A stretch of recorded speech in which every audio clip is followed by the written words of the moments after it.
Hi అందరికీ.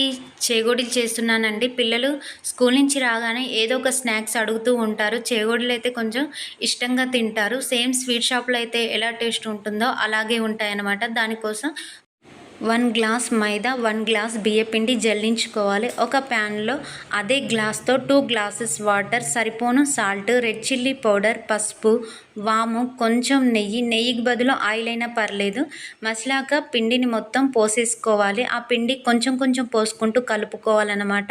కలిపేసుకున్నాక కొంచెం పిండి చల్లారాక బాగా పిండిని కలుపుకోవాలి. కొంచెం కొంచెం పిండిని తీసుకుంటూ రోల్ చేసుకొని సర్కిల్స్ లాగా చేసుకోవాలి. మొత్తం అన్నీ చెగోడీలను చేసేసుకున్నాక ఒక ప్యాన్లో సరిపోను ఆయిల్ తీసుకొని వేడి అయ్యాక చేగోడీలను మొత్తం వేసేసుకోవాలి. ఫుల్ ఫ్లేమ్లో పెట్టొద్దండి, మీడియం ఫ్లేమ్లో పెట్టుకొని చేసుకోవాలి. క్రిస్పీగా వచ్చేసేసాక తీసేసుకోవాలన్నమాట.